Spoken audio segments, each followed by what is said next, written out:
Čaute, ja som Kajo. Čaute, ja som Mišo. Toto je vlog Jedlo robí človeka, dneska sme v Nitre na festivale Flám, kam nás pozval Majo Tesák, ktorý to organizuje. Budeme si robiť... Pripravíme si polentu s kaponátou, takou zeleninkou. Nakrmíme dobrovoľníkov a užijeme si horúci festival. Poďte s nami.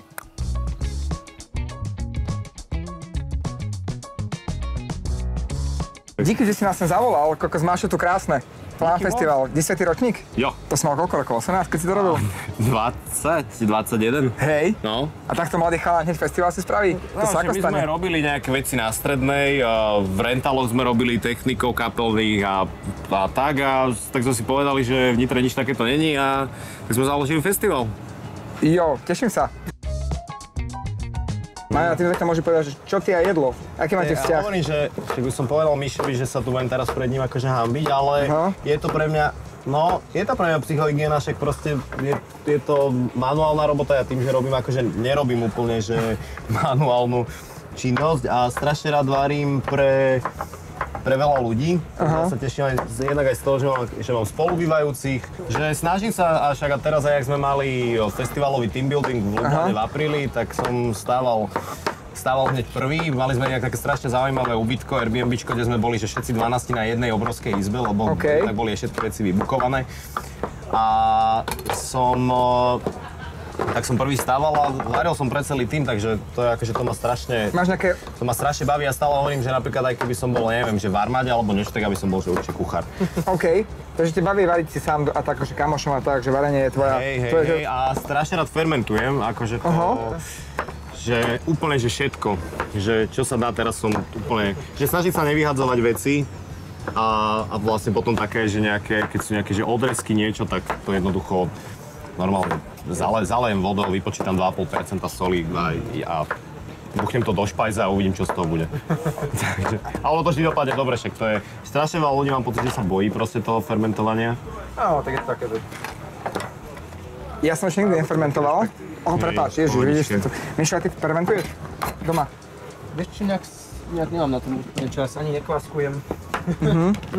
Aj chodíš niekde sa akože dobro nájsť?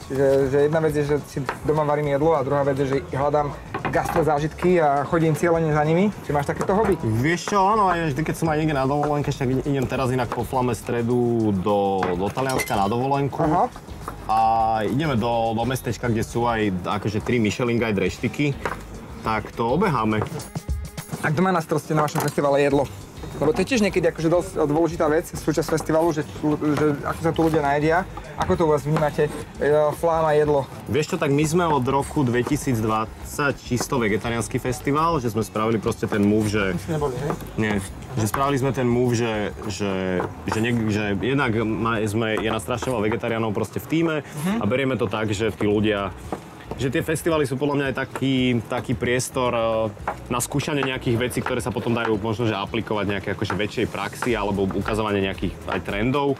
Tak sme si povedali, že tak proste správame celý festival bez mesa, že však čo pri najhoršom vede, my sme blízko centra, tak tí ľudia akože majú na výber, hej? Hej. Ale že poďme naozaj vybrať také gastra, že ktoré ukážu tým mesožravcom, že tá alternatíva není naozaj, že tu budú na kličkoch a korienky si tu oberať, vieš, niekde v záhrade. Snažíme sa ísť že veľmi lokálne a vlastne všetky gastroprevádzky, čo tu máme, tak majú normálne nitrianske kamenné prevádzky, takže všetci sú lokálni. Takže ste úplne, že lokál patrioti. Absolútne, hej. To máte s Mišom dosť podobné, ale Mišo, čo si spomínal, že ty snažíš veľmi lokálne pristupovať ku gastronomii a ku kuchyni. A máš akože nejakých lokálnych, že source, že farmy a takéto veci, jasné, že tu varíš? Je to tiež dlhý proces, tak si akože nájsť takých spolahlivých partnerov, ktorými vyprosíme spolupracovať celoročne, ideálne. Ale áno, tak nie všetko vieš vykryť, ale už áno, aj kvôli tej klimatickej zmene, tak akože už tu rastie toho viac. Inak, Mišo, keď si spomínal tú klimatickú zmenu, tak ja mám takého šialeného otca, ktorý v dobrom samozrejme, ktorý u nás na záhrade proste experimentuje, že s barčím a má akože kopu vecí aj, že na pár mesiacov skleníku, ale tento rok mu zarodilo, že limeta, Normálne limetky z južného Slovenska. OK. 4 olivovníky úplne že obsypané. Pane Bože. A to máme, že na zarade v zemi. Má to Také, akože v obrovských kvetináčoch a dáva to na 3-4 mesiace akože do skleníka. Ale aj tak akože vyťahne to v máji a normálne sa to obsype tými olivami. Akože o figách sa už nebavme, však to už je normálne. To už je stolica. To už je slovenská táto, ale proste, že limetky a olivy. Ako na Islande banány. Ja. Geotermálnou energiou. Hej, však oni tým, že tam majú Banány, tie... paradajky. Tam sú banánové plantáže na No Islande? jasné, akože, ale jaké? Ale to nie je akože výsledkom klimatickej zmeny, to je výsledkom Nie, termotermál... presne tak. Áno. Oni tam aj paradajky strašne pestujú, nie? Lebo že aj v tej Kadečo, sopečnej lebo sme pôde, byť neviem čo. sebestační, no hej. A máš nejaké obľúbené jedlo? Také, že keď to Olio, hneď, normálne, že to je, že... Ale to je ja, že keď dojdem... Simplicita? Hej, ja keď dojdem, že aj extrémne hladný domov, tak ja radšej proste tých 20-25 minút ešte som hladný a robím si proste tie cestoviny ako, že narýchlo niečo vyťahnuť z chladničky a... Hej. Nie si ten typ, ktorý podlieha úplne, že to sa volá emočné jedenie. Že nemáš to také, Tak lebo chcem sa radšej fakt, že dobre nájsť, že... Ale fakt asi, že... Tak ty si taký, že rozvážny človek. Že nájdeš sebe ten možno, vnútorný ale- pokoj, si pripraviť tie cestoviny, a keď si hladný. Ale vieš si to aj zariadiť napríklad tak, že z trolejbusu voláš spolubývajúcemu, nech ti dá zovrieť vodu. Vieš, že Aha, to Dobre. chápeš napríklad, vieš, to ľudí. Áno, že dá sa to. Že nie sme si rozhodol dôvody. Vieš čo, dôvody boli také, že som mal pomerne veľké pracovné tempo a dosť rýchlo som jedol. A keď som jedol rýchlo, tak... Takže ty pomaly pripravuješ a rýchlo ješ. Áno, ale... Čas potom akože... A zistil som, že dobre, že tak už keď rýchlo teda jem, tak aspoň nebudem jesť ťažké veci. A tak som zrazu zaexperimentoval, že tak dobre, tak dám si na nejaký čas proste pauzu od mesa a odtedy mi to vlastne vydržalo. Už trvá teraz, Tá pauza ne? trvá už 4 roky. Nakydali sme si cuketu, baklažán, cibulu, cesnak, áno. otvorili pretlak. Áno. Aký ďalší postup? No, ideme to teraz pomaličky restovať na olivovom oleji, postupne. Najprv cukinu zvlášť, baklážan, cibulu a potom to dáme dokopy, lebo už to stratí objem a sa nám lepšie s tým potom pracovať, keď to budeme mať také zvrknuté. Dáme tam kapary a zvyšné suroviny, čo k tomu potrebujeme. To bola kaponáta. Majo, ja som komunikoval s mojou kamarátkou umelou inteligenciou. Áno. Popri tom, ako budeš čistiť, by som ti dal pár otázok, ktoré vygenerovala na teba. Nech sa páči. No, poďme také, že môže byť také, že rýchle otázky, rýchle odpovede? Áno, môžem sa ja zapnúť umelú inteligenciu, budem ako budem odpovedať. Že bude odpovedať za teba? Hej. Že ja dám otázku a ty ona dá odpoveď. To je super, to je vlastne budúcnosť rozhovorov, vieš? Áno, že my tu budeme len tak stáť, otvárať ústa a potom dáme to načítať. Stretnú sa dve AI na festivale. Presne. A nereálny hlas to prečíta. OK, to je super, to je super.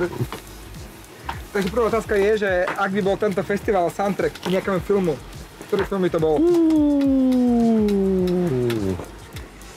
Ale že tohtoročný line-up? Alebo Celkovo tak, festival že... ako vnímaš za tých 10 rokov? Jo, je to veľmi ťažké. No to a ja sa Vieš, že nezdám. tým, že ja Ale mám daj- ešte vyštudovaný ten film a ja sa aj to... Vieš, že dneska by som ti povedal niečo iné ako zajtra. Tak daj na prvú dneska k tomuto ročníku, 10. Teraz toto tu, keď sa pozrieš, tak vesničko má stelisko. Vesnička predsa, Pozri výborné. za seba. Ďalšia otázka je dosť, akože, ale je to fakt tipná, že ako by si reagoval, keby v deň festivalu sa tu objavilo UFO? By som ich zavolal na hlavné pódium hrať samozrejme, aby sme to rýchlo doplnili do programu. Výborne. Mišo, chceš aj listočky? Áno, jasne. Dobre, Takže mimozemšťania sú vítaní absolútne. a dostanú akože gest. Hej, Dobre, hej. výborné. Tak, ak sa niekto cíti ako mimozemšťan, tu je to miesto, kde sa môže uplatniť. Ak by bol tento festival, by si ho mal akože prirovnať k nejakému jedlu, tak aké by to bolo jedlo a prečo? Tým, že je vegetariánsky, tak...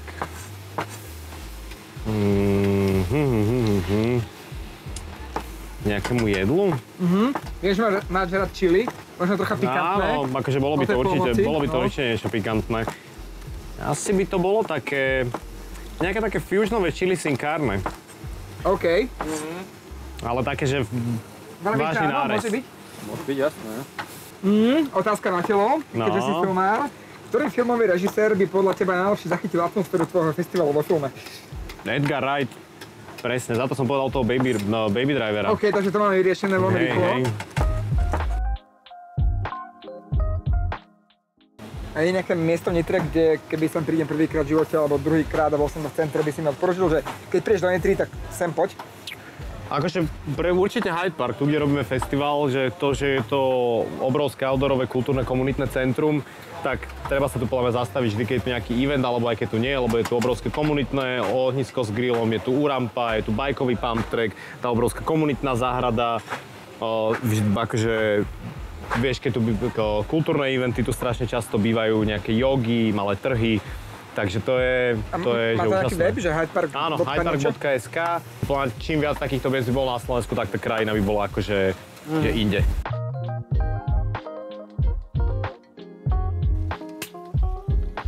Náš host Majo musel odbehnúť, keďže je šéf festivalu a má veľa povinností, ale my si dokončíme recept. Teraz sme kde, Mišo? Teraz máme stále ten základ z cibule sedana a z bieleho vína. Už som to zvaril, zredukoval, dám tam trošku mladého čili. OK.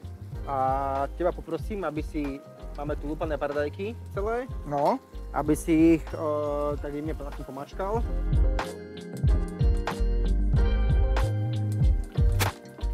Čo som to hovoril?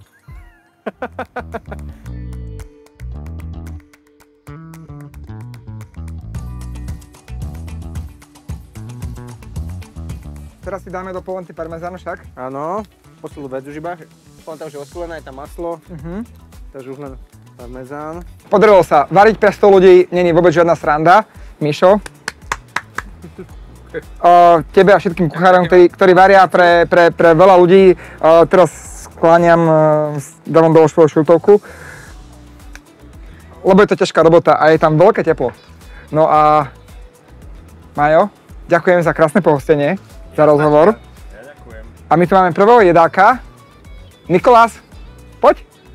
Nikolás, ktorý nás tu celý čas krásne stráži a dáva na nás pozor, tak dostane polentu od Miša. Čo ste navarili? No, Ideme to preniesť? ideme to preniesť. Budem ako Tom Hanks v Top Gunovi.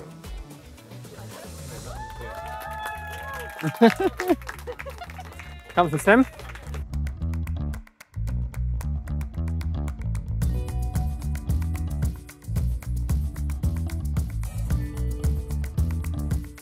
Majo, ešte raz ďakujem. Dobrú chuť. Ďakujem veľmi pekne. Dobrú chuť. Čau. Díky. Mišo, dík. Ďakujem. Ďakujem. Spravte si to doma. V menšom množstve ideálne. Recept v popise bude na 4 porcie. A ďakujeme, že ste to dopozerali až sem. Tešíme sa na ďalší vlog. Tento vlog vznikol vďaka Tupperware. Všetko bolo pripravené s Tupperwareom v rámci kuchynských pomôcok. Takže smelo klikajte na náš e-shop alebo oslovte svoju poradkyňu, poradcu. Vidíme sa zase o mesiac. Čaute. Čaute. Čaute.